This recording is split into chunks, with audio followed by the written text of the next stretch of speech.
Esse podcast faz parte do site Fambonanet. Acesse fambonanet.com.br.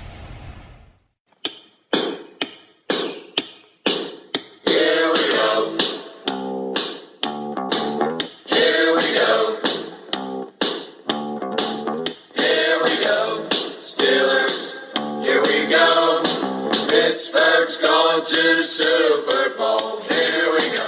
Muito bem, pessoal, estamos começando mais um Black Yellow Brasil Podcast, esse episódio número 53 desse podcast falando do Pittsburgh Steelers para o Brasil, direto do fambonanet.com.br.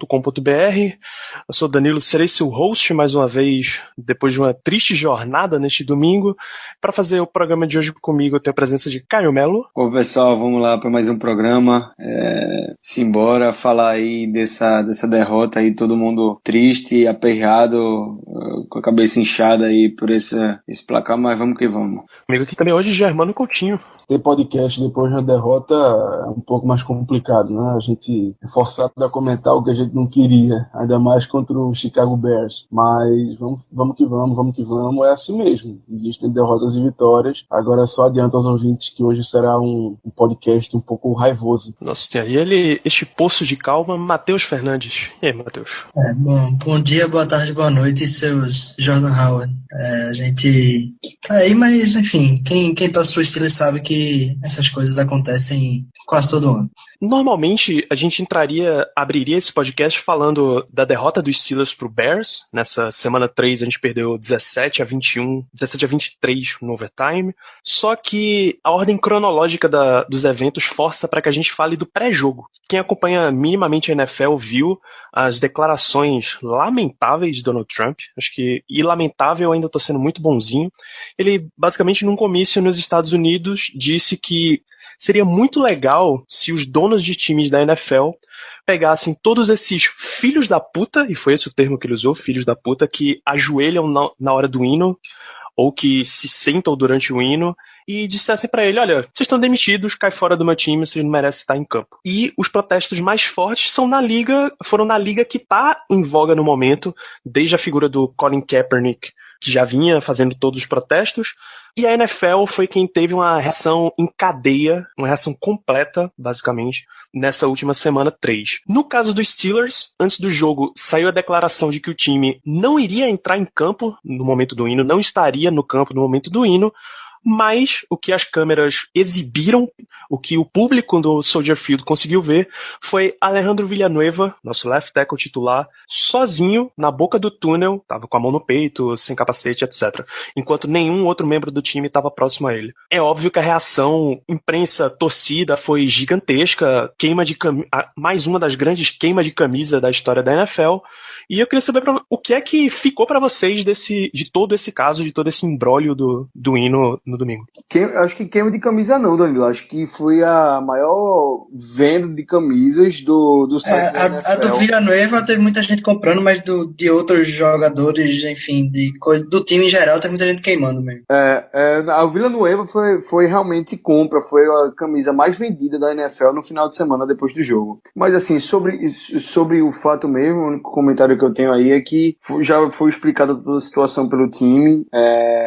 O time não estava protestando, eles falaram muito bem que eles não estavam ali para tomar um posicionamento, e pelo contrário, eles ficaram no túnel, como times da NFL faziam antigamente, inclusive isso o Mike Tomlin disse na entrevista que fazia isso antes do 11 de setembro, eles ficavam no túnel, só entrava depois do hino, e o time decidiu, por unanimidade não, mas por grande maioria, ficar no túnel até que acabasse o hino e eles entrassem para jogar futebol americano. O que eles queriam? Era jogar futebol americano, para mostrar que o foco deles era futebol americano e não em protestar ou em se envolver com qualquer coisa que teria sido dita pelo presidente Trump. Isso foi o que eles disseram. Se não pareceu isso, aí já são outros 500, mas realmente foi o que eles disseram. E o caso do Villanueva ali, tanto bem quanto o Villanueva, quanto o Tomlin ali, o pessoal que a gente pode dizer que dá para acreditar mais, disseram que foi mera coincidência o Villanueva ter ficado ali na frente, e o Villanueva falou que estava está envergonhado por ter colocado o time nessa situação, porque ele não queria o centro das atenções, não queria ter feito isso. Ele só pediu para estar na frente porque ele queria cantar um hino, tá junto com o Ben e com o Hayward, que são os capitães do time, e por coincidência. Era isso que eu ia adicionar, só que foi um acidente, né? No caso, ele acabou andando na frente dos jogadores e não era a ideia, era pra ele ter ficado junto dos capitães, e só que, enfim, ele ficou na frente sem querer e o hino começou a tocar, ele não ia dar as costas. Exatamente, ele parou e começou a cantar um hino, só que não notou que não tinha ninguém do lado dele. Ele pensou que estava todo mundo do lado dele. E uma coisa interessante é que, por causa dessa situação, eu não sabia disso, mas eu acho que eu acabei descobrindo, eu acho que o resto do pessoal aí também descobriu quem é o capitão do Special Teams. Até então era o Robert Golden, até a temporada passada, e agora é o Tyler Matakevich. Eu só fiquei sabendo realmente depois do jogo, quando disseram que o Matakevich ficou na frente porque ele é capitão do Special Teams. Aí um ponto interessante. Mas realmente, tudo foi tratado como uma grande coincidência e infelicidade aí de ter gerado essa repercussão. E, assim, coincidência também do Villanueva ser o cara que é militar, né? Foi do Army, então, assim, coincidência e azar, né? Gerou uma repercussão aí muito complicada. E essa altíssima venda de camisa só aconteceu porque o Villanueva é quem ele é, ao meu ver, né? Mas, enfim, foi uma grande coincidência que gerou um rebuliço muito grande quando, na verdade, o time queria sair do foco e não pensar em política, e apenas em jogar futebol americano. Acabou sendo uma faca de dois gumes. Eu acho até, tem muito o que ver aí. Primeiro, que se o Villanueva queria, de fato, sair do túnel e, enfim, ficar em pé e escutar o hino do jeito que ele entende como correto, ele tinha total direito disso, tá? Não era por isso que ele teria envergonhamento. Até a ideia do protesto de ontem, mais do que a ideia original dos protestos, que era protestar contra o racismo, contra a brutalidade policial, era realmente para os times mostrarem união e que todo mundo é livre para se expressar da forma que melhor entende, e é isso que significa o hino e a bandeira e tal, e não é Trump que vai impedir. Se a Villanueva quisesse ter ficado lá de propósito mesmo, não teria tanto problema nesse ponto de vista. Do ponto de vista do time, claro que se o time concordou em ficar todo mundo no túnel, aí seria outra conversa, mas até pelo Alejandro ser veterano do exército, a situação dele é um pouco especial. Para mim, pessoalmente, o posicionamento dos Steelers, depois que tudo foi explicado, né, na reação imediata, o time até demorou a soltar algum pronunciamento mais forte. O pronunciamento inicial foi que o time, enfim, concordava com as palavras de Roger Goodell e que não ia mais se meter. Hoje saíram mais palavras da família Rooney. Mas eu, sinceramente, se tinha um momento que não era para ficar isentão, se tinha um momento que era pro time se posicionar de forma mais forte, como outras equipes da NFL fizeram, pouquíssimas, a maioria realmente foi num tom mais abrangente, era esse. Eu entendo não querer se meter e tal, mas acho que como um time, como uma franquia, como um grupo de adultos que são jogadores, eu acho que de forma geral, até pelo resultado, digamos assim, não negativo, mas confuso que acabou gerando o posicionamento dos Steelers, teria sido mais proveitoso o time, enfim, ter ido para a lateral do campo e cada jogador protestar ou não protestar da forma que quisesse. Eu acho que, enfim, cada um tem a capacidade ali dentro de fazer o que melhor entende, tanto que depois disso tudo, o Big Ben soltou uma nota no outro dia também, dizendo que gostaria que o time tivesse lidado de outra forma. Enfim, acabou dando um mal entendido, mas eu acho que existem momentos para ficar sufocado pelo americano, existem outros momentos que você tem que, enfim, tem que dar tem que olhar o geral, né? Tem que ver como o clima todo, até porque todos os outros times também fizeram suas manifestações e ninguém, enfim, se prejudicou por isso. Falando do Villanueva, também acho importante ressaltar que, como foi veiculado em alguns lugares na internet, inclusive aqui no Brasil, não foi uma coisa a favor de Trump, tá? Muito pelo contrário, ele, na coletiva que ele deu ontem, saiu em defesa dos companheiros de equipe, que disse que se alguém quisesse ajoelhar, ele teria total apoio dele. Então, antes que você ouvinte, caso tenha lido que foi uma manifestação do Alejandro em favor de Trump, não foi isso. Então, acho que é uma situação muito, muito delicada, que não foi particularmente bem lidada pelos Steelers. Não foi, se a gente parar para observar direitinho, pouquíssimos times lidaram exatamente muito bem. Foi muito mais para tentar sair na imagem positiva, foi muito mais para defender a marca da NFL do que qualquer outra coisa, mas é uma coisa que deve continuar nas próximas semanas. O próprio Steelers já anunciou que no próximo jogo contra o Ravens, o pessoal vai ficar na lateral de campo, e aí eu imagino que cada jogador vai ter a liberdade de, enfim, se posicionar da forma que quiser no hino. Mas é isso, acho que segue o jogo e o NFL tem uma semana que realmente vai ficar marcada, queira os Steelers ou não, pelo momento político. A entrevista que o Villanueva deu na segunda-feira foi sensacional. Não só esclarecedora, mas deu pra gente ver o caráter que é o cara, e que ele realmente foi uma entrevista natural, e você não acredita que ele tenha feito nada errado, velho, assim, pra prejudicar alguém ou pra se posicionar a favor de Trump. E ele, inclusive, saiu a favor de Kaepernick, falou inclusive de Kaepernick. Eu acho importante ressaltar que nesse momento que tem tanta coisa sendo dita, pra gente escutar os jogadores. Eu acho que o próprio Villanueva tem que ser escutado. Você tem jogadores como Josh Norman de Washington, acho que Lawrence Alexander de Buffalo, e escutar os caras que estavam ali realmente, que foram mais afetados, enfim, pelas circunstâncias, que tenham, enfim, mais a perder por tudo. E um ex-jogador, Shannon Sharp, que hoje trabalha na TV com um programa que fica, ele escuta o esporte. Acho que se você procurar no Twitter um vídeo dele falando sobre a situação, eu acho que foi uma das melhores explicações para todo o contexto que você pode encontrar. Matheus, foi sensacional o que ele falou. Eu vi sim a entrevista de 7 minutos dele, sensacional mesmo. Bom, eu vou ser brutalmente honesto. Mesmo o Villanueva sendo um cara exemplar, que a gente sabe que ele é, um jogador, um homem, enfim, uma pessoa exemplar, é muita coincidência, é muito azar. Eu não vou dizer que eu não acredito nele, mas assim, é complicado. Eu não vou falar mal das pessoas que acham que não teve nada disso, que realmente ele quis ir ali porque pra ele o hino é importante, pra ele é algo de extrema importância pelo passado dele no exército, enfim, até pelas ideologias dele. Eu não vou culpar essas pessoas por acharem isso não, porque até eu, quando aconteceu, achei isso. É muita coincidência, é muito azar, sinceramente, é algo bem estranho. Eu ainda assim não engulo essa história direito não. Eu não falo nem que ele estava a favor de Trump, que ele não estava, enfim. Eu apenas acho que essa historiazinha de que ele não notou que os jogadores ficaram atrás, eu não sei muito bem não. Não sei se acredito mesmo depois da entrevista dele e tal, dele falar, dele ter sido convincente, enfim. Eu não sei se eu acredito não. Eu não botaria minha mão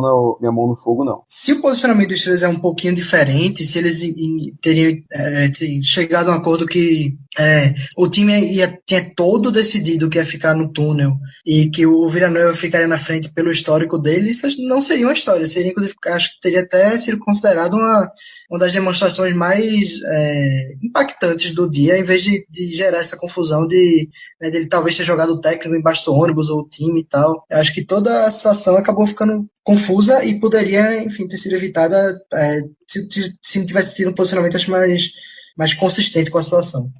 Exatamente. O que os Steelers resolveram fazer foi interessante. Eles resolveram agir como um time, como uma unidade, não exatamente como vários indivíduos, cada um fazendo o que queria. Foi uma atitude, ao meu ver, até certo ponto certa, simplesmente. Mas assim, isso vai dar muito pano pra manga. É melhor a gente comentar sobre o jogo mesmo, melhor a gente comentar sobre o futebol americano em si, o jogo jogado, essa questão de ideologia, essa questão de quem fica em pé, quem fica deitado, quem se ajoelha, quem não sei o quê. Isso aí pra mim não tem tanta importância no momento não. Um fato que aconteceu hoje mesmo, não foi nem hoje, mas enfim, saiu hoje a notícia, que um oficial do Corpo de Bombeiros da região de Pittsburgh deixou uma mensagem no Facebook bastante, vamos dizer assim, racista em direção a Mike Tomlin, que eu acho que é um contexto que mostra qual é a motivação original dos protestos. Ele disse basicamente que o Tomlin era como um daqueles qualquer, utilizando, enfim, a palavra em inglês que a gente sabe, mas com a letra N, que é utilizada para falar dos homens negros, das pessoas negras. Então, eu acho que isso aí é outra coisa que, para a situação dos Steelers, é um pouquinho mais delicada, porque nesse momento de tensão racial no país, a posição do Mike Tomlin em relação a outros técnicos brancos é até um pouquinho diferenciada. Só queria adicionar isso porque eu lembrei, e como foi da região de Pittsburgh, que está envolvendo tudo que está com o clube. Eu acho que é importante deixar marcado que o posicionamento do Mike Tomlin talvez seja até mais complicado de ter que lidar com tudo isso do que de outros técnicos. Mas agora vamos falar de jogo. Vamos falar de jogo. A gente perdeu por 17-23 no Soldier Field, um jogo que foi para overtime. E eu já quero jogar quem precisa ser jogado embaixo do ônibus. Acho que essa é uma expressão maravilhosa, a gente tem que usar mais. Já quero que vocês comecem a malhação do Judas, defesa de jogo corrido. Como é que a gente cede 220 jardas corridas pro Chicago Bears, que é basicamente um time montado em cima da corrida? Olha, difícil.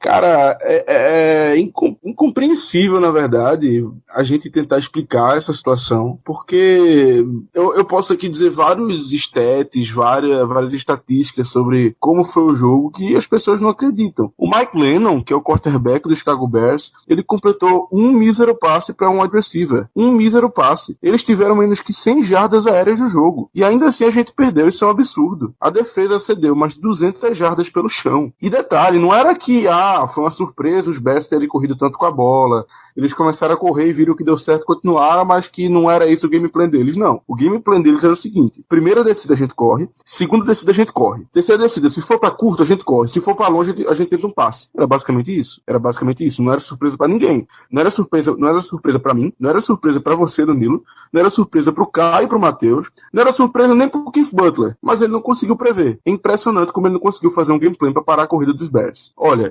vamos lá, a linha ofensiva do Chicago Bears fez um bom trabalho? Fez. Os running backs fizeram um bom trabalho? Fizeram. Mas isso não justifica mais de 200 jardas pelo chão. Enquanto o Dick LeBeau era nosso técnico de defesa, isso aconteceu uma vez em 14 anos. Desde que o Manteguda assumiu, o Keith Butler, isso já aconteceu 3 vezes. E olha que ele assumiu há pouco tempo. Então, assim, tem algo de errado. Não é algo específico desse jogo. Claro que esse jogo foi o estopim, porque 200 jardas não é algo comum e muito menos aceitável. Então, assim, a gente tem que prestar atenção. Não sei se é esquema, não sei se são jogadores, mas é imperdoável. Não tem como a defesa ceder 200 jardas pelo chão. Nem se fosse o Barry Sanders correndo com a bola, a gente não poderia ceder 200 jardas pelo chão. Isso é um absurdo. Eu acho que é tão absurdo, porque às vezes essas coisas acontecem, você vê um time de 200 jardas pelo chão, mas o adversário teve uma corrida que foi de 75, aí você tira essa corrida e o estrago não foi tão grande assim. Não foi o caso do Steelers e Bears. O Jordan Howard, que foi o principal corredor dos Bears, teve 138 jardas em 23 corridas, e a mais longa foi de 19, que foi a última jogada do jogo. Ou seja, não foi que teve uma big play, mas no resto do jogo a defesa segurou.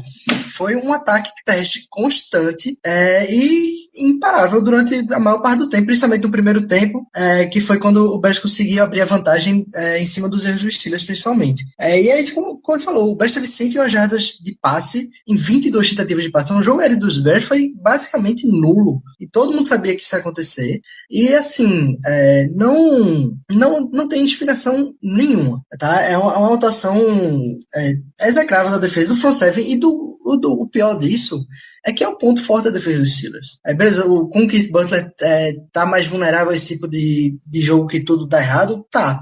Mas mesmo assim, no ano passado foi o ponto forte. A gente não pode dizer que a secundária dos Steelers é o ponto forte. E nesse ano também não tinha tido nada que indicasse, nem contra os Browns, nem contra os Vikings, que um desastre desse estava para acontecer, principalmente contra um time cujo jogo terrestre era a única opção de fazer qualquer estrago. Então, esse tipo de atuação é vergonhoso, tá? Por mais que a defesa no segundo tempo tenha segurado os Bears, tenha impedido que eles fizessem qualquer tipo de pontuação, tenha conseguido os turnovers, o que aconteceu no primeiro tempo e na prorrogação não dá, tá certo? Beleza. O Steelers perdeu só por causa disso? Não.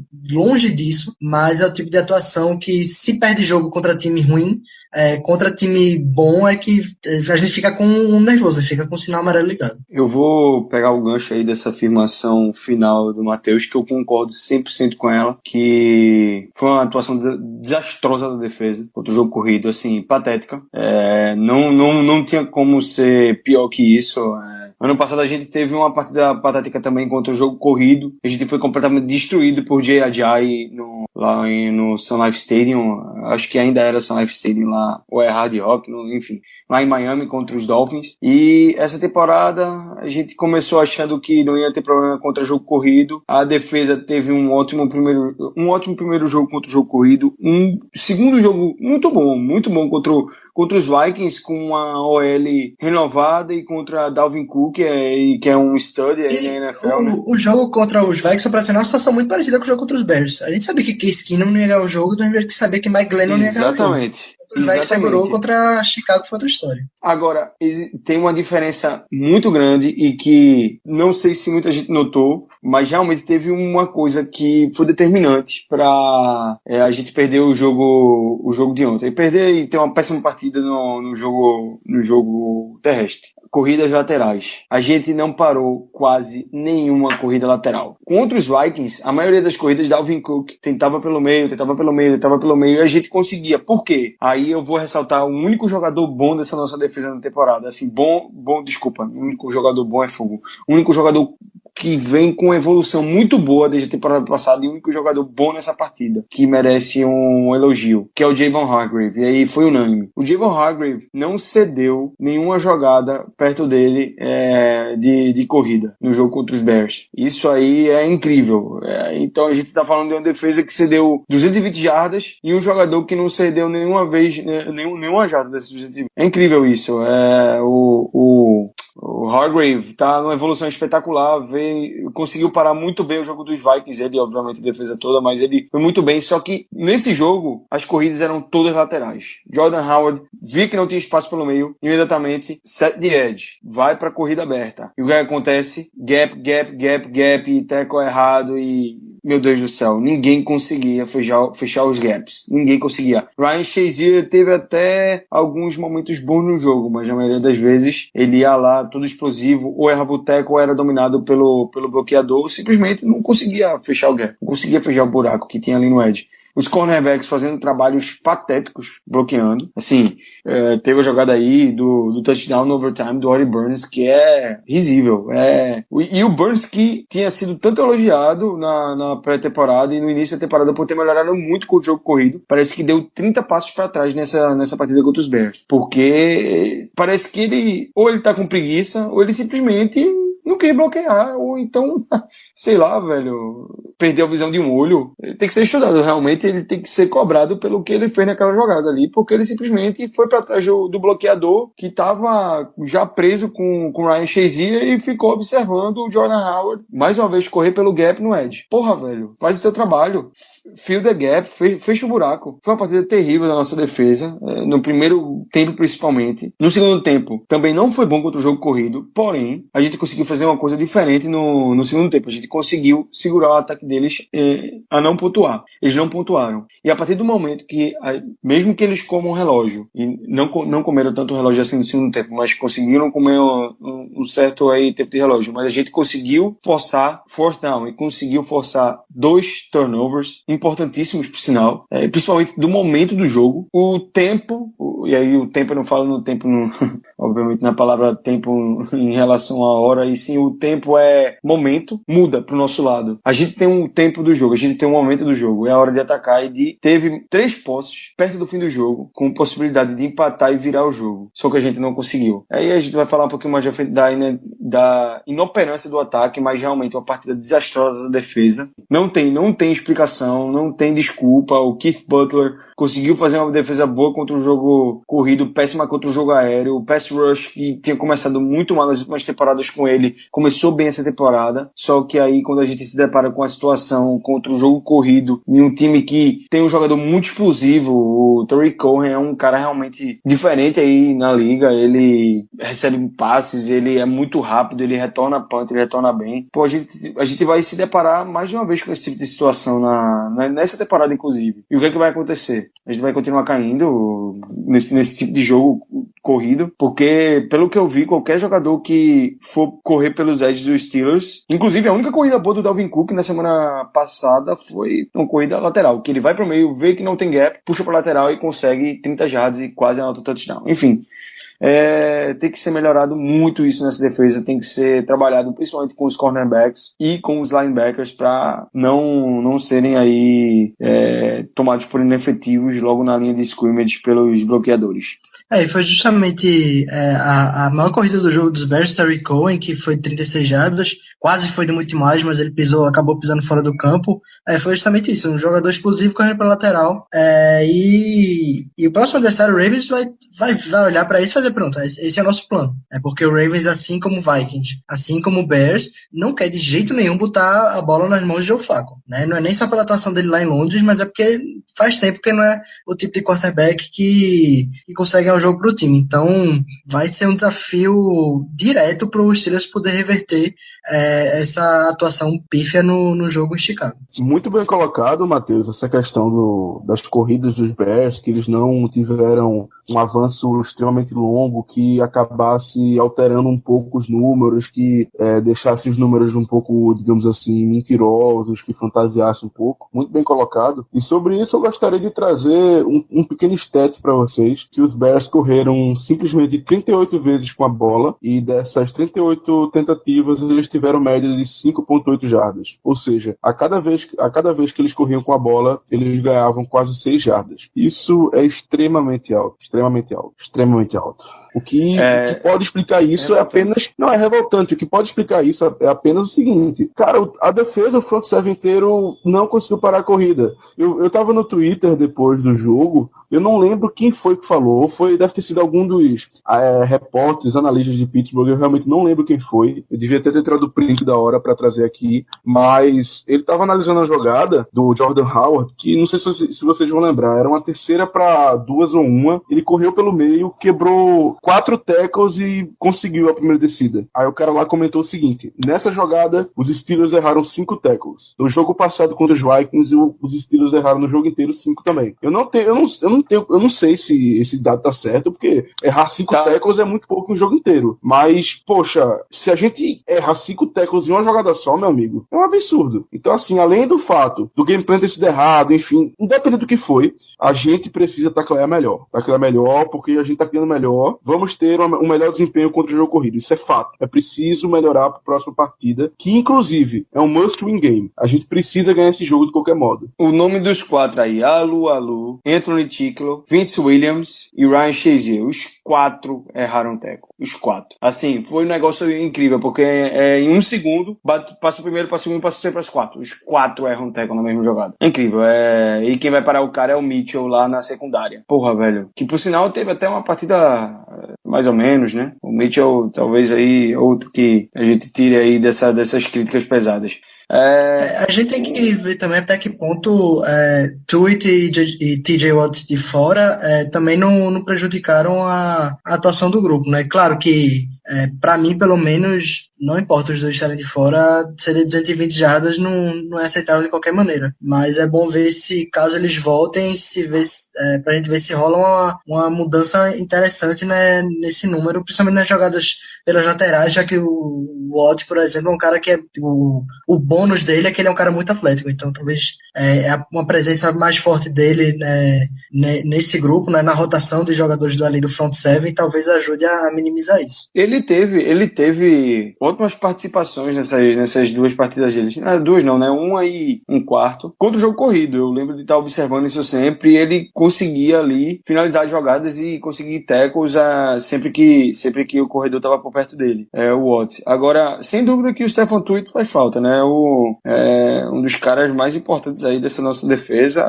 ali do lado do Hayward, ele faz muita diferença.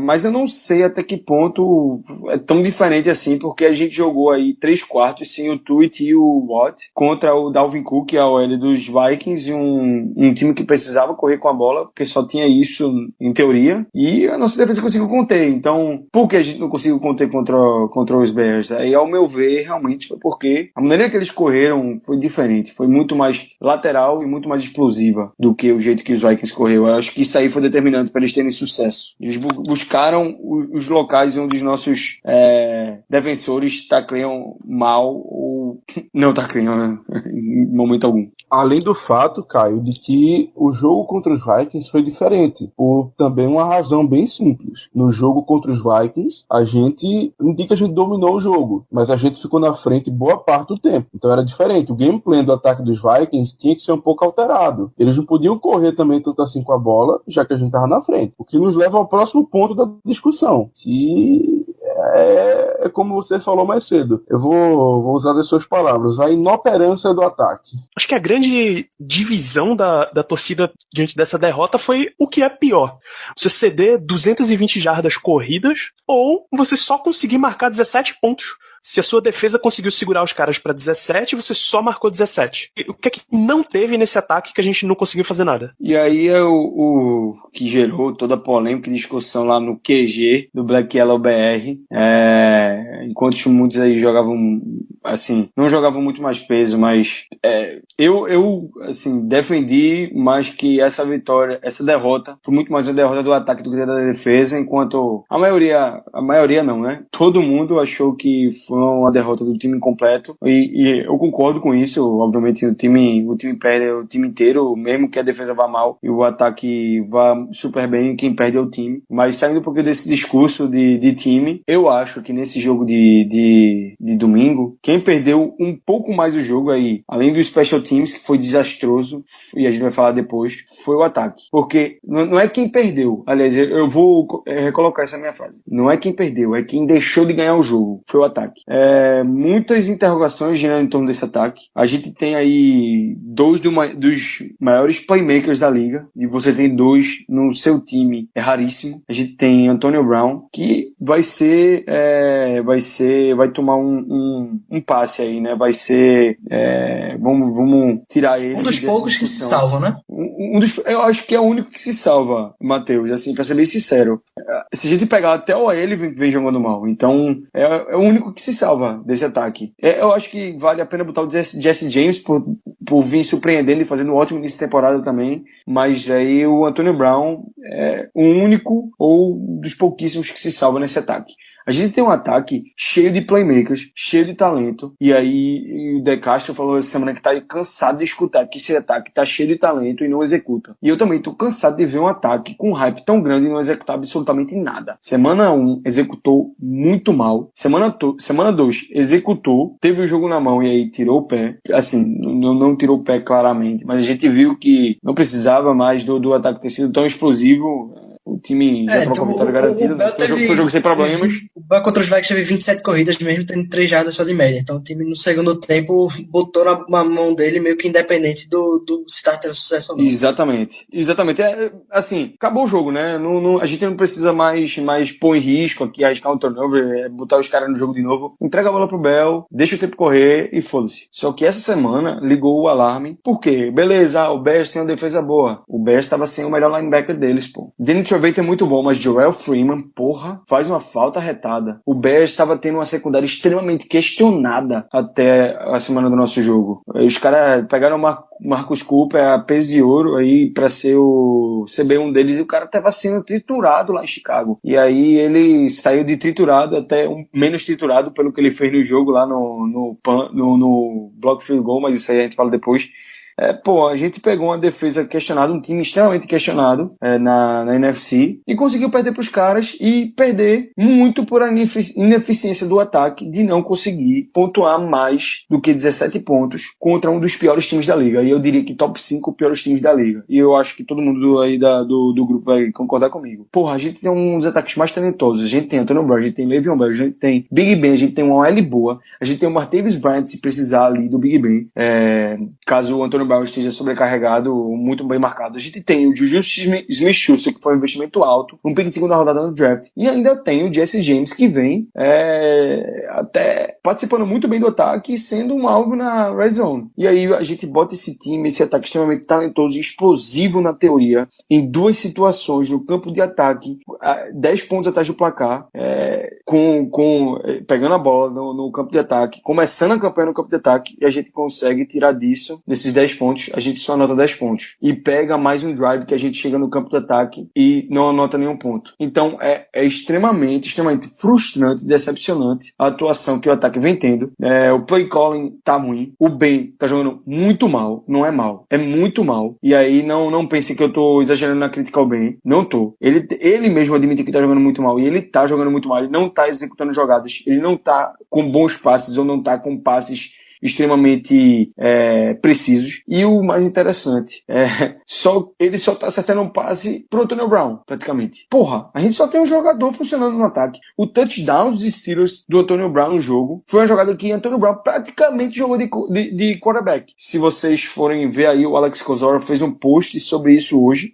A jogada era corrida pro Bell. Só que o Antonio Brown tinha um espaço de 7 jardas, e aí o 7 jardas, que era a distância pra endzone, ou era 8 jardas pra endzone, que era onde tava o cornerback, e ele fez a sinal do Big Ben, pro Big Ben, avisando que ele tava só, e que era só passar, ele tava no 1-1 com o corner, era só passar do corner, que seria touchdown. E Brown, playmaker que é, e a confiança que tem do Ben, só recebeu um screen, um smoke screen, e anotou o touchdown. Porra, a gente só tem um jogador do ataque, dos nossos playmakers, sendo efetivo. Por que isso? Porque a gente não consegue fazer dois dos maiores talentos da liga, que é o Brown e o Bell, serem efetivos, ou até 3. O Martavis Bryant é extremamente talentoso. Por que a gente não consegue fazer esses 3 caras extremamente efetivos?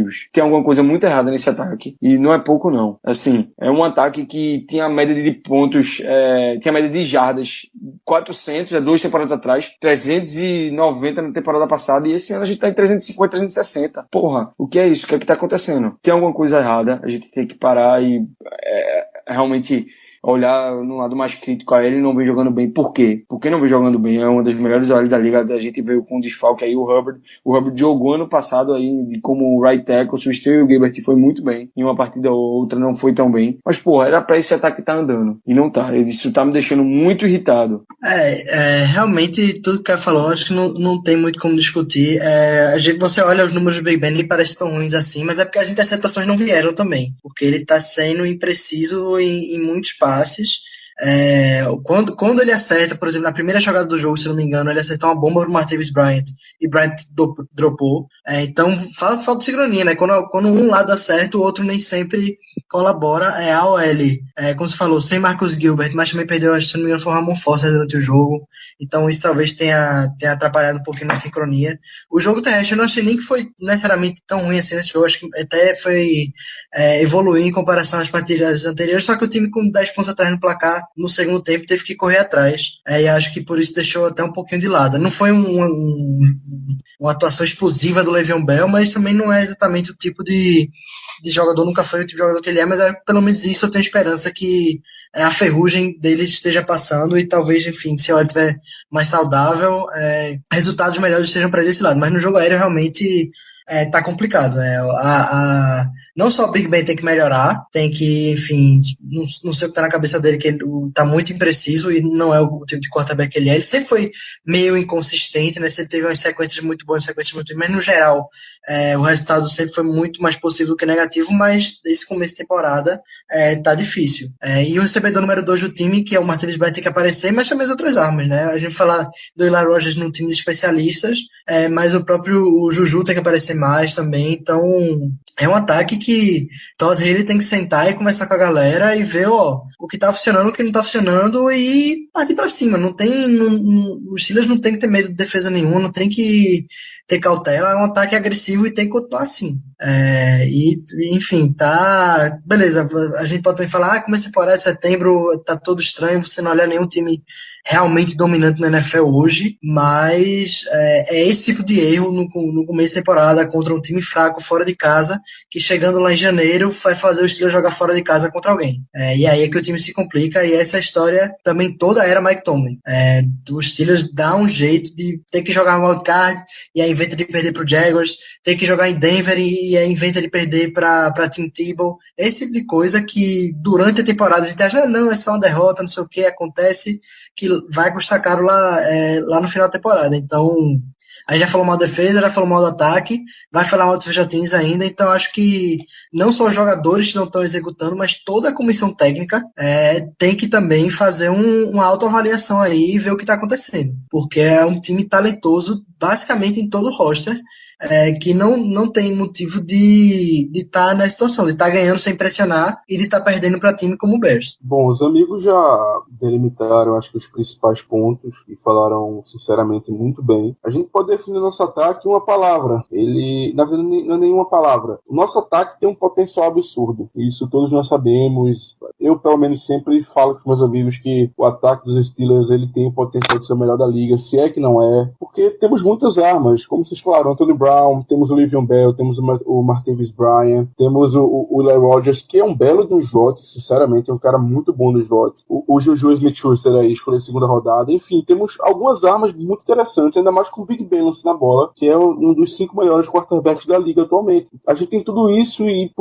por a gente ter tudo isso, eu não entendo como a gente não tá conseguindo jogar bem no ataque. É um ataque simplesmente até agora decepcionante, um ataque que não atinge as expectativas. Nos podcasts passados, a gente comentou as vitórias contra os Browns e contra os Vikings, porém, se vocês ouvintes ouviram atentamente, vão lembrar de que apesar das vitórias, nós comentamos que, poxa, eram times piores que o nosso. O Browns era pior e o Vikings, pelo menos sem o Bradford, ele estava pior por causa do Case Keenum. Então era obrigação de ganhar, era obrigação nossa ganhar. E nós ganhamos. Mas a atuação do time não foi essas coisas. O primeiro jogo, um caminhão de faltas que nos prejudicou bastante. Então ganhamos um jogo apertado. O segundo jogo, o jogo aéreo dos Vikings basicamente não funcionava muito bem. O Case Keenum é o quarterback reserva, não tem muito o que fazer. Então ganhamos com um pouquinho mais de margem, mas também não foi aquele jogo que a gente dominou exatamente o jogo inteiro, tal, que foi um domínio de começo ao fim, não foi também. Então, assim, foi como o Caio falou, durante a semana,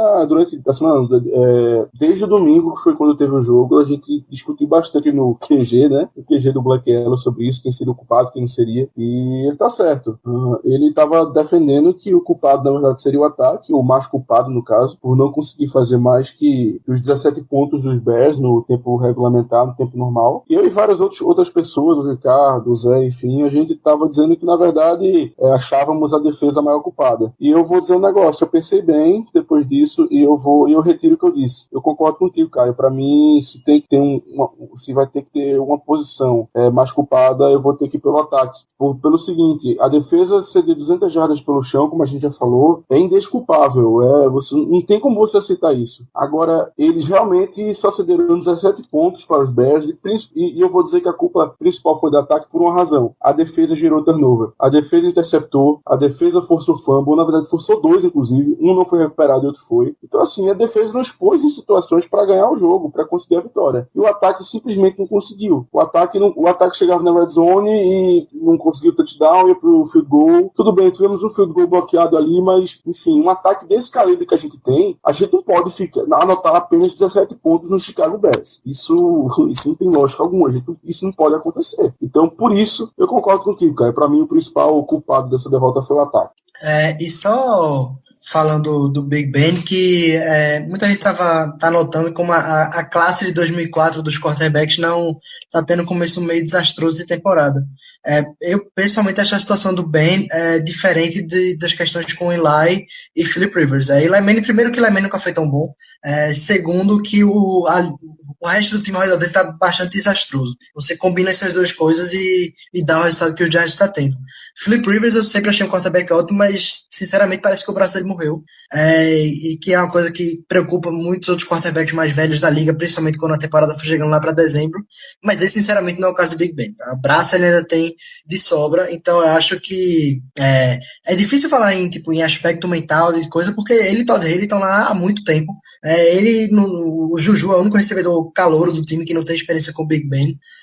Então eu acho que talvez seja só uma oscilação dele, talvez esse domingo agora contra o Ravens ele cala a boca de todo mundo, mas é algo para se preocupar, porque a gente sabe que ele não tem muitos anos sobrando na liga, principalmente com tanto de pancada que ele já sofreu na vida, mas fica uma pulga atrás da orelha. Eu não vou dizer que chegou a queda natural da qualidade dele, como acontece com todos os quarterbacks não chamados Tom Brady eventualmente, mas preocupa porque você não está vendo nenhum sinal físico claro desse declínio, só realmente que os jogadores muitas vezes estão lá e ele não.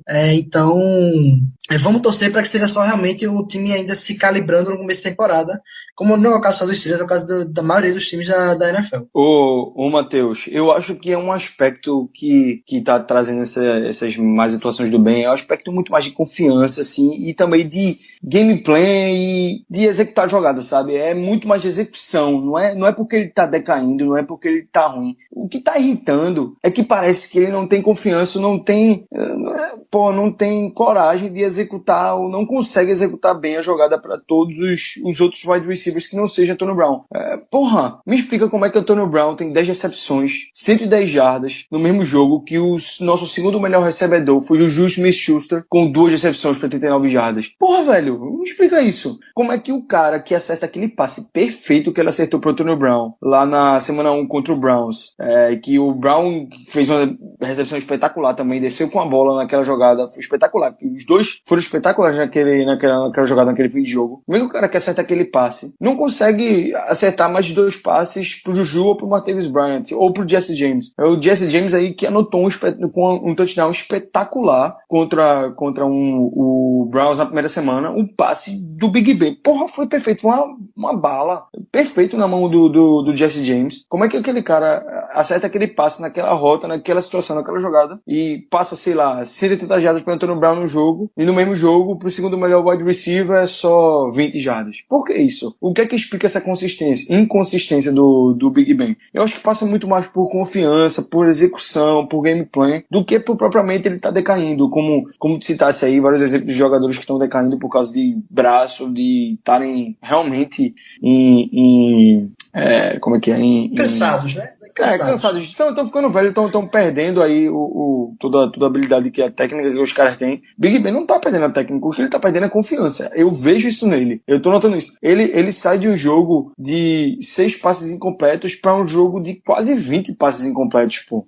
E esse é um aspecto que dá para falar quando, por exemplo, mencionei a palavra inconsistência com ele uma vez ou outra aqui, que talvez seja justamente essa confiança que esteja abalando isso, porque quando ele sempre foi um quarterback meio frio uma hora, quente na outra, até quando chegou naquelas temporadas por aí, 2014, 2015, quando ele alcançou níveis, o ataque explodiu a níveis que não tinha chegado tanto enfim, até ano passado, nos jogos dentro de casa pelo menos, que não ter chegado desde que ele estava no time. Então, a minha preocupação é que essa inconsciência dele, quando o resto do ataque não está tão bem quanto esperado, é que acaba prejudicando muito. Mas, realmente, quando ele está ligado, é um dos melhores quarterbacks da NFL, sem dúvida. Mas esse cara tem que aparecer ainda. Não adianta fazer 3 jogadas boas por jogo, se eles, pelo menos hoje, está precisando mais que isso. Pois é, e nessas últimas temporadas aí que tu falou, acho que foi em 2015, foi em 2014, 2015, que o Antonio Brown, o Big Ben teve 2 partidas back-to-back, 6 touchdowns lançados e uma interceptação, pô. Porra, velho, um jogo contra o Indianapolis Colts em Indianapolis e outro contra os Ravens em Pittsburgh. Vocês lembram disso? Como é que esse cara consegue, 3 temporadas atrás, estava jogando nesse nível, ele teve uma temporada espetacular naquele ano, no ano depois teve, acho que ele teve a lesão, não lembro, ele jogou com alguma lesão. O especial Big Ben, né? Faz uns 3 jogos. Sim, foi a temporada que ele teve a lesão no joelho, ele começou a temporada muito bem, a lesão no joelho, e ali, eu não sei se realmente é algo psicológico, algo de confiança, mas é algo que a gente vê que ele tem capacidade para executar, para ser melhor do que isso, e não consegue. A tradicional bye week de 4 semanas de Big Ben, de vez em sempre ela aparece. E outra coisa, eu não tô querendo comparar não, mas o Big Ben, eu nem tô dizendo que ele é igual, mas o Big Ben tem um potencial de ser um cara que execute jogadas no mesmo nível e da mesma maneira que Tom Brady consegue executar em New England. Sei que vocês estão entendendo, eu não tô comparando, não tô dizendo que ele é melhor, que ele é tão bom quanto. Mas ele é capaz de executar um tipo de jogo desse, entendeu? Totalmente compreensível. E acho que o melhor cenário pro... Opa. Não, fala. Diga. Pô. Não, é só porque... É capaz. Peraí, parou. Caio, termina o raciocínio, pelo amor de Deus. Não, pô. O cara... Eu só quero dizer que isso aqui vai ter um destaque na edição. Boa. A culpa é do mestre Twitter. A gente se bate, mas o debate aqui tá bom. Ele é capaz de pegar um jogo no quarto e que a gente perdendo por 3, 4 pontos contra os Ravens em casa e conseguir fazer um drive espetacular, faltando 1 minuto e meio no clock. Faltando 1 minuto no clock, pegar o Cowboys e faltando 1 minuto no clock lançar um fake spike pro Antonio Brown e praticamente vencer o jogo. A defesa ali cagou tudo, mas porra, ele é esse jogador, ele não é o jogador que não consegue executar, que foi no domingo. E eu concordo com isso, acho que ele realmente ainda é esse jogador, mas eu acho que o melhor cenário para os Steelers, eu realmente espero que o que esteja realmente acontecendo é que o time realmente esteja procurando se reencontrar ainda. Eu acho que talvez a ausência do Bryant e o Bell ainda, enfim, terem perdido a pré-temporada inteira. Eu acho que até mais pro Bryant, talvez pela questão de confiança entre o quarterback e o recebedor, tá tendo que talvez reconstruir isso um pouco, o próprio timing das jogadas. Talvez isso esteja mexendo um pouquinho com a consistência do ataque do time, enfim, invariavelmente com o jogo do Big Ben. Então eu realmente espero e acredito que esse começo lento seja realmente um começo lento só, e que o ataque volte ao normal. Eu espero que quanto mais cedo, melhor, né? Mas acho que no final das contas a gente olha atrás e veja isso como um time ainda se encontrando. Mas, de novo, custou caro, tá? Beleza, foi uma derrota contra o time da NFC, que sempre vale menos no geral da situação, mas principalmente com o jogo do Ravens vindo aí, esse jogo do Ravens realmente, esse não pode mais acontecer, mas é o tipo de coisa que acaba custando caro no final das contas, infelizmente, né? Só para encerrar aqui sobre o ataque, o jogo dos Ravens é um jogo muito complicado fora de casa. Nos últimos 3 anos, os Steelers têm uma média de 12,5 pontos contra os Ravens fora de casa. A gente perdeu todos os 3. É um número patético. Inclusive, a gente perdeu o jogo contra o quarterback reserva deles. O Flacco estava fora. Então, ano passado foi ridículo também. É um jogo de baixíssimo score do nosso ataque. Se esse ataque quiser fazer um comeback e mostrar que tá vivo e que vai voltar a ser explosivo, vai viver as expectativas que tem para ele. Então, o jogo perfeito para dar essa resposta do Ravens em Baltimore. Contra uma defesa que, mesmo que tenha ido mal na semana contra o Jaguars, é uma defesa que conseguiu segurar bem 2 ataques na primeira e segunda semana e que não deixa a gente jogar lá. O jogo vai, jogo vem, e o Harbaugh não deixa o Big Ben e o Antonio Brown jogarem lá. Então, vamos torcer para a resposta bem nesse jogo. Eu acho até interessante que, eu tô lembrando de uma coisa que eu li faz uns 2 meses, que acho que o Bill Barnwell, jornalista da ESPN, fez uma pesquisa para descobrir se realmente existiu a questão de vantagem de jogar em casa na NFL, e os números descobriram que só, pelo menos em questão de recente, na última década, se não me engano, só Seahawks e Ravens são os únicos times que realmente têm uma diferença muito grande como atuam dentro e fora de casa. Bem, já que a gente tá falando do jogo do Ravens, vamos fazer o que a gente vem fazendo nas últimas semanas, um matchup relevante, que vocês acham relevante para esse jogo. Pode começar por você mesmo, Caio. Ah, Jesus. Nossa OL contra a DL deles. Principalmente no jogo... principalmente não. Tanto no jogo corrido quanto no jogo aéreo. Meu amigo, a DL dos caras é muito boa mesmo. Sim, eu acho que é top 5, top 3 da liga. Até o Fournette, que tava tendo jogos espetaculares aí, acho que só teve 57 jardas contra ele. O Le'Veon Bell não consegue correr contra os Ravens. Acho que nunca passou de 70 jardas. Então, sempre é um matchup espetacular. Nosso OL contra a DL deles, nosso ataque contra a defesa deles, mais específico. Porque as vitórias deles lá, como eu já soltei aqui o stats, 12,5 pontos por jogo nos últimos 3 anos. Então, basicamente, eles vêm ganhando da gente.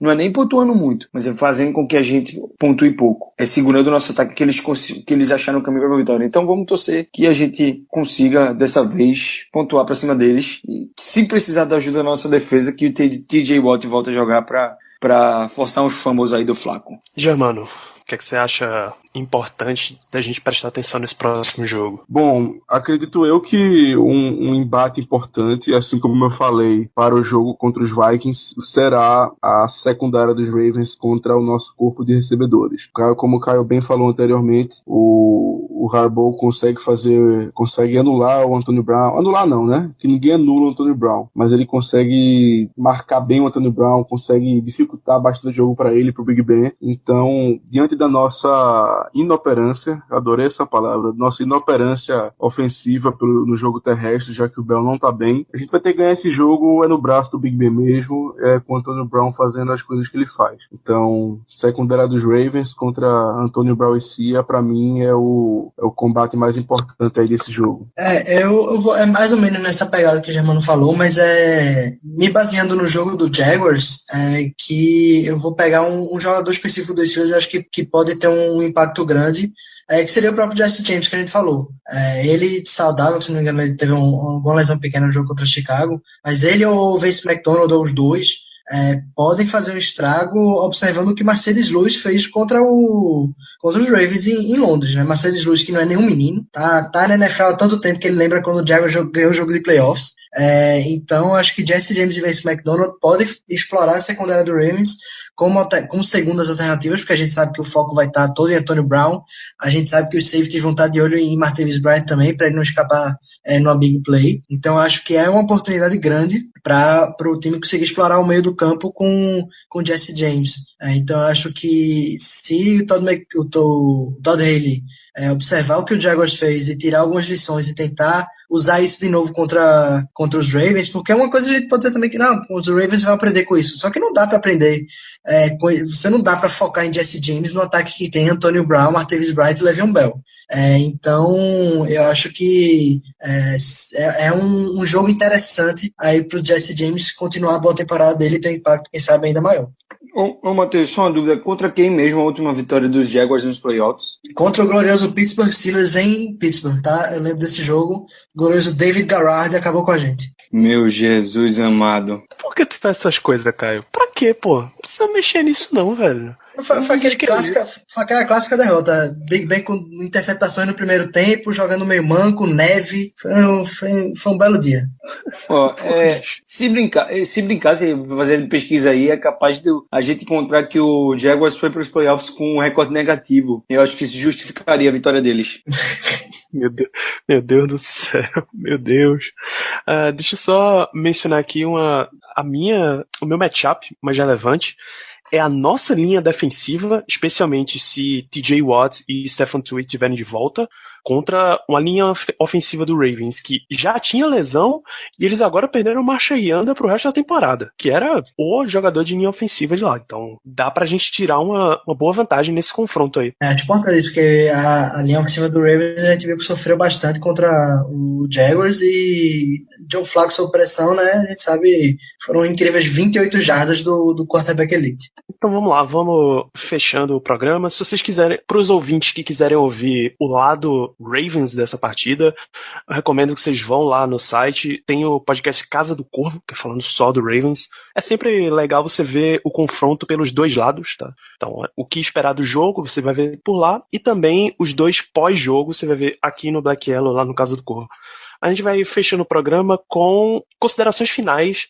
Eu sei que Caio tem uma consideração final bem pesada pra fazer ainda sobre Steelers e Bears. Enfim, é só a pitadinha aí do sal, pitadinha de pimenta. Pra terminar, é sobre nossos special teams. Três caras que eu vou criticar muito. E vai ser rápido, mas eu vou criticar porque esses caras têm que apanhar. Primeiro, senhor Dennis Smith. Ano vai, ano vem, este concursado de bosta. Ou mantém a merda que é, ou pior, os nossos special teams. Porque é inaceitável o time ter, depois de 3 anos, um retornador tão pífio quanto o Eli Rogers nos punts. O Eli Rogers é um cara que não procura contato em maneira nenhuma, não é extremamente veloz e não é extremamente aquele cara que protege bem a bola, e ainda assim é o nosso retornador de punt, e deu no que deu no jogo passado. Foi ridículo o muff punt dele. Tá péssimo no nosso jogo, no nosso retorno, e também no field goal bloqueado. Porra, Xavier Greenbow tem que fazer o bloqueio dele, velho. Que merda, a gente sabe que ele é um péssimo bloqueador, mas pô, se esforça. Graças a Deus o Vance McDonald deu uma aula de esforço e de não desistir e correr até tanto ele com o Jordan Berry, e correr até o último segundo na jogada, porque ele salvou a gente de 4 pontos. 4 pontos não, né? Eram 7 pontos que ali iria se tornar 10, porque a gente ia anotar 3, e aí o net de pontuação, aí 3 que a gente deixou de pontuar, 7 que eles pontuariam 10 pontos. E aí saiu de 10 para 6. A gente deixou de pontuar 3, eles pontuaram 3. Então, Ainda bem que aquilo aconteceu ali no fim, e não que tenha mudado muita coisa, mas tem que executar, velho, tem que executar a jogada. Special Teams tá horrível, tem que melhorar muito. E para terminar aí já posso emendar com a minha consideração final, Danilo? Faça o favor, consideração final e placar, se possível. Consideração final, vamos lá, galera. Eu acho que a gente tem tudo para uma reviravolta nessa semana contra os Ravens. Eu acho que esse ataque vai dar resposta. Estou confiante nisso. Quero deixar também uma mensagem aqui para terminar a minha participação ao nosso querido Ricardo Rezende, que fez aniversário na última sexta-feira, no dia 22 de setembro. Nosso chefe, grande pessoa, grande líder. Meus parabéns, sucesso. Não pôde estar aqui com a gente hoje, mas fica aí a lembrança e o placar. Steelers 32, Ravens 10. Matheus, suas considerações finais. Certas coisas na NFL são inevitáveis. Como, mesmo forma que o Mike McCarthy em Green Bay está desperdiçando o talento de Aaron Rodgers, o Steelers e Mike Tomlin está fadado a perder esse tipo de jogo, como é contra o Chicago Bears. Acho que a gente sabe que o time vai se recuperar, sabe que vai em algum momento da temporada empolgar, e torcer para que o crescimento dessa vez seja constante e dure até os playoffs, que a gente não tenha azar com lesão. E também, quem sabe, né, torcer para não ter que pegar os Patriots nem tão cedo na pós-temporada.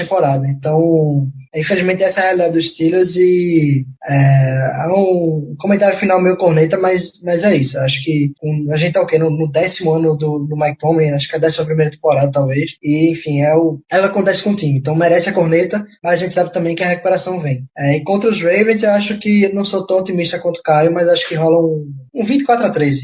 Vamos aí de uma vitória sem grandes sustos, se tudo der certo. Mas, Germano, de volta à civilização, suas considerações finais para esse programa. Considerações finais. Eu vou fazer 3 comentários que eu acho importantes. O primeiro é destacar o quão ruim o Special Teams foi.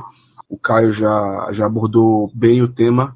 Inaceitável, um muff punt que deu a bola para os Bears basicamente na nossa red zone, o field goal bloqueado que nos tirou 3 pontos e deu 3 pontos para os Bears. Então, assim, o time domingo foi ruim nas 3 fases, defesa, ataque e special teams. Então, realmente, apesar da gente ter sido um placar próximo, o time não mereceu ganhar de forma alguma.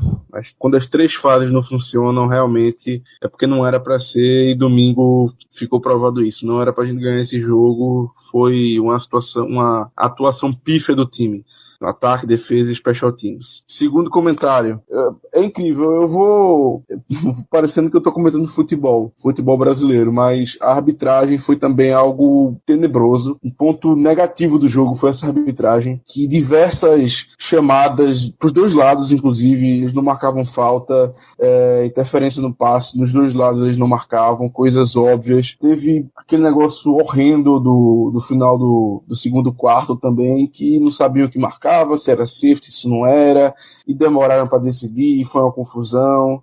Também teve um lance que eu lembro que eles deram holding contra os Bears e só deram 5 jardas de falta. Não sei se consertaram depois, mas eu acredito que não, que realmente só deram 5 jardas. Então, assim, a arbitragem foi horrível. Foi algo, graças a Deus, não é algo que a gente tenha costume de ver. A arbitragem da NFL nem se compara com a do Brasil, com a do Brasileirão, por exemplo, que é pífia, que é, enfim, o que a gente já conhece. E, por último, minha consideração final vai ser apenas sobre o jogo contra os Ravens. Eu vou assistir com um amigo meu, um grande amigo meu, inclusive, o Nedo, se ele estiver ouvindo esse podcast, na casa dele. Ele é dos Ravens, infelizmente. Vai ser interessante. Um dos 2 já deve morrer do coração. Mas é assim mesmo. O jogo é assim mesmo, ainda mais esse clássico que, sem dúvida alguma, é um dos maiores da NFL. Placar, difícil, jogo é fora de casa, mas eu vou em um 21-17 para os Steelers, com Antonio Brown tendo 150 jardas recebidas. Bom, louco, eu vou fechar aqui com 17-15, um total de, pro Steelers, claro, um total de 0 field goals, um total de 0 touchdowns do Ravens e só field goals. E, claro, como é característico, a gente vai morrer do coração até o final, que é quando vem o touchdown da vitória. Mas enfim, a gente está encerrando por aqui esse programa. Se você não quiser ser o cara que vai dropar a bola na linha de 1 jarda para fazer o touchdown pro seu time, você vai lá no iTunes, marca 5 estrelas pro podcast, ajuda esse programa a chegar para mais torcedores dos Steelers, ouvintes de podcasts por aí. ou você vai assim no feed, o link tá no post, entra fambonanet.com.br/Black Yellow Brasil para curtir até só o nosso conteúdo falando dos Steelers. O jogo é no domingo, às 2 da tarde, em Baltimore, tarde horário de Brasília, é claro. Tem transmissão da ESPN Extra de novo, então, mais uma vez, é provável que você tenha que apelar para links corsários, mas estaremos todos acompanhando o jogo. Um grande abraço e até semana que vem. Yeah, you know what it is. Black and yellow, black and yellow, black and yellow, black and yellow. Yeah, you know what it is. Black and yellow, black and yellow, black and yellow, black and yellow. Yeah, you know what it is. Antes de terminar, eu quero dizer mais uma coisa, que eu me lembrei nesse exato momento. Temporada passada, quando nós íamos enfrentar os Ravens, naquele fatídico jogo da Immaculate Extension, do Antonio Brown, eu, no podcast anterior, soltei um pequeno poema, que eu vou repetir agora, porque deu sorte, né? Quem sabe? Cu cabeludo, buceta raspada, vamos ganhar, nem que seja na cagada. Here we go e vamos que vamos.